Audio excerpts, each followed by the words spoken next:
Mi nombre es Anita Pailla Mirantiqueo, soy de la comuna de Nueva Imperial, de la 9ª región. Soy presidenta y fundadora de la Asociación de Tejedoras Mapuche Guayonto Huitral, que su nombre significa alrededor del telar. En este momento estoy hilando la lana de oveja.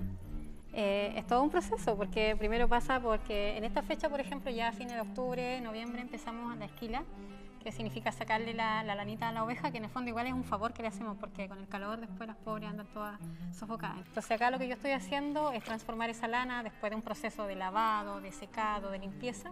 Estoy trabajando el proceso de hilado. Yo aprendí a hilar súper chica, aprendí a los 8 años el proceso de hilado que me enseñó mi mamá. Y ya a los 13 años ya estaba haciendo mi primera pieza. Entonces, desde ahí, si me preguntas qué otra cosa he hecho en mi vida para generar recursos, o sea, siempre ha sido a través de lo que las ovejas y la lana me pueden generar.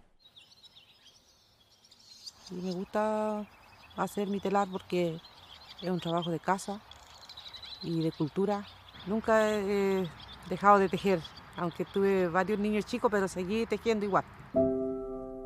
He tenido la posibilidad de formar esta cooperativa con mujeres mapuche y no mapuche de la 8ª y la 9ª región, en donde trabajamos todo lo que tiene relación con el rescate cultural, pero también vamos creando diferentes diseños, vamos armando diferentes exposiciones, muestras, porque lo que buscamos principalmente es la valoración de este trabajo, es valorar el trabajo hecho a mano, como te explico, o sea, desde el momento en que tú sacas la lana a que llegas a una pieza terminada, hay muchos pasos, hay muchos procesos que hay que ir pasando, entonces muchas veces eso no se le daba el valor.